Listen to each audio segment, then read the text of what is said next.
اللہ کے عذابات کا کروڑواں حصہ بھی کوئی برداشت نہیں کر سکتا۔ اب جہنم کی آگ والی سلائیاں جب بندے کی آنکھوں میں پھیری جائیں گی تو مجھے بتائیں اس بندے کا کیا بنے گا۔ سچی پکی ابھی ہاتھوں ہاتھ سچی پکی توبہ کریں۔ اگر آپ اپنے ساتھ مخلص ہیں نا، اگر آپ اللہ کے نیک بندے بننا چاہتے ہیں، اگر آپ چاہتے ہیں کہ آپ کو بکثرت عبادات کی توفیق بھی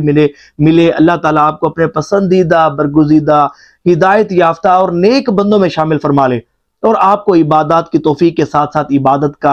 کی لذت، عبادت کا خشوع و خضوع بھی نصیب ہونا، سچی پکی توبہ کریں ہاتھ یا اللہ سچی توبہ کرتا ہوں، آئندہ تجھے ناراض کرنے والا کوئی کام نہیں کروں گا، میں گناہ نہیں کروں گا، اپنی آنکھوں کی حفاظت کروں گا۔ پھر آپ درود پاک پڑھ کے دیکھیں، پھر دیکھیں کتنا مزہ آتا ہے۔ اور یاد رکھیے گا کہ عبادت کا جو پہلا اصول ہے وہ یہی ہے کہ گناہوں سے سچی پکی توبہ کی جائے۔ آپ درود پاک پڑھنے بیٹھ رہے ہیں، پہلے گناہوں سے سچی پکی توبہ کریں، یا اللہ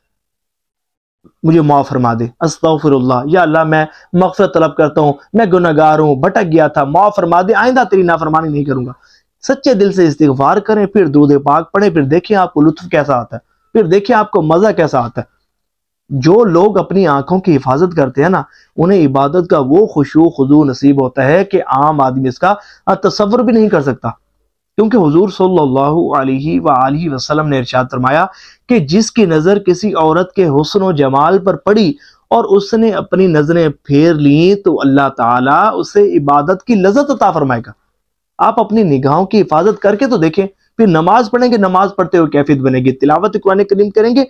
بہترین طریقے سے تلاوت کی جائے گی، درود پاک پڑھیں گے، وہ کیفیت بنے گی کہ جس کا آپ اندازہ بھی نہیں کر سکتے۔ تو یہ پہلی مسٹیک تھی کہ جو درود پاک پڑھنے والے اکثر کرتے ہیں۔ اچھا، دوسری بڑی مسٹیک جو درود پاک پڑھنے والے کرتے ہیں وہ یہ کہ درود پاک پڑھیں گے، حضور کو تصور میں نہیں لائیں گے، حضور کی محبت کے بغیر درود پاک پڑھیں گے، حضور کا تصور قائم کیے بغیر درود پاک پڑھیں گے۔ درود پاک پڑھ رہے ہیں، نہ کوئی خشوع خضوع، نہ کوئی کیفیت، نہ کوئی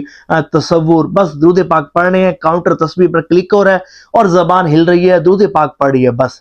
دیکھیں یہ اس طرح پڑھنا ٹھیک ہے، قبول ہے، ثواب ملتا ہے، لیکن بات یہ ہے کہ آپ اگر چاہتے ہیں نا کہ حضور نبی پاک علیہ السلام کی توجہ آپ کو نصیب ہو، حضور نبی پاک علیہ السلام کا قرب آپ کو نصیب ہو، تو جن کی توجہ حاصل کرنے کے لیے آپ درود پاک پڑھ رہے ہیں، جن کا قرب خاص حاصل کرنے کے لیے آپ درود پاک پڑھ رہے ہیں، تو مجھے یہ بتائیں جب آپ ان کو تصور میں ہی نہیں لائیں گے تو کیسے ان کی توجہ آپ کو نصیب ہوگی، کیسے پھر ان کا قرب خاص آپ کو نصیب ہوگا؟ دیکھیں یہ درست طریقہ نہیں ہے کہ آپ درود پاک پڑھ رہے ہیں، زبان درود پاک پڑھی ہے، دل کہیں اور ہے، دماغ کہیں اور ہے۔ یہ جو بارگاہ ہے یہاں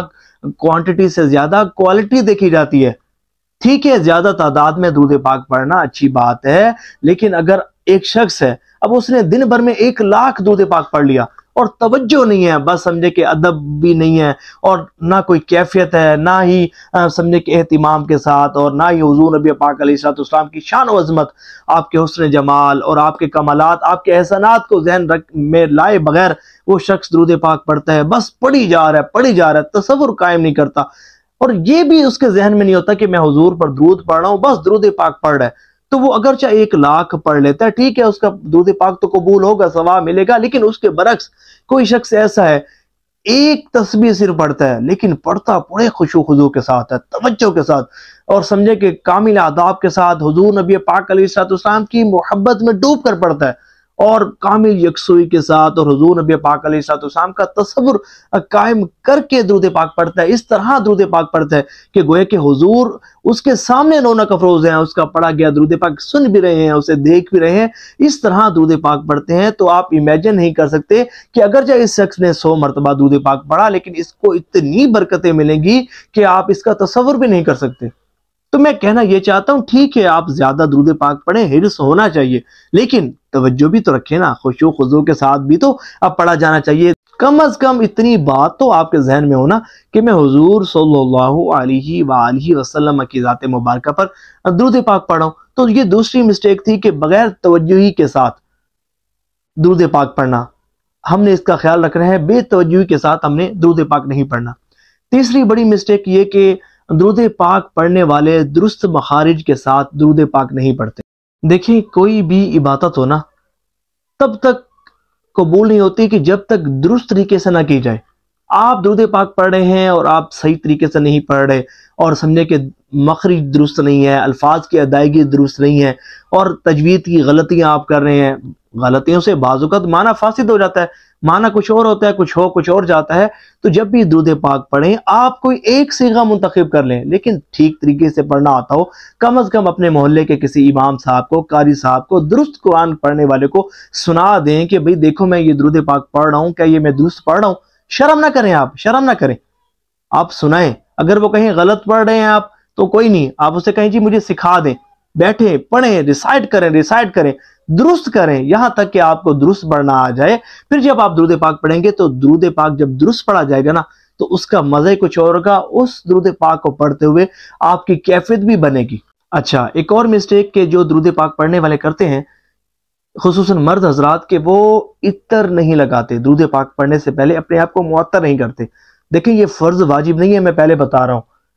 فرض واجب نہیں ہے، لیکن اگر کوئی شخص چاہتا ہو نا کہ کیفیت بنے اور سمجھے کہ مزے کے ساتھ درود پاک پڑھا جائے تو اپنا پسندیدہ عطر کہ اللہ تعالیٰ نے جتنی آپ کو وسعت دی ہے، جائیں جا کر خریدیں، درود پاک پڑھنے سے پہلے اس کو لگائیں، پھر آپ درود پاک پڑھیں، دیکھیں پھر کتنا آپ کو فرق پڑتا ہے، درود پاک پڑھتے ہوئے کتنی سمجھے کہ آپ کی کیفیت بنتی ہے، کتنا لطف و سرور ملتا ہے۔ اور ایک اور کام کہ جب آپ درود پاک پڑھنے بیٹھیں تو باوضو ہو کر درود پاک پڑھا کریں، کہ جو عبادت باوضو کی جاتی ہے نا تو بغیر وضو سے وہ بہت زیادہ افضل ہوتی ہے اور اس کا ثواب بھی زیادہ ملتا ہے، اور سمجھیں کہ اس کی برکتیں بھی آپ کو بہت زیادہ ملتی ہیں، اور یہ باوضو ہونا بھی خشوع و خضوع لانے کا بہترین سبب ہے۔ اگرچہ درود پاک بغیر وضو بھی پڑھا جا سکتا ہے، لیکن اگر آپ چاہتے ہیں کہ آپ کو درود پاک کا فیض ملے اور روحانیت ترقی کرے اور سمجھیں کہ ہمارا درود پاک بہترین پڑھا جائے اور بہترین ثواب بھی ملے اور ہمیں اس کی بہت زیادہ برکتیں نصیب ہوں، تو کوشش کیا کریں کہ باوضو درود پاک پڑھا کریں۔ امید کرتا ہوں کہ آج کی ویڈیو آپ کے لیے بہت زیادہ ہیلپ فل ثابت ہوئی ہوگی۔ کمنٹس میں بتائیے گا ضرور کہ اس ویڈیو سے آپ کو کتنا فائدہ ہوا ہے، اور ثواب کی نیت سے اس ویڈیو کو شیئر ضرور کیجیے گا۔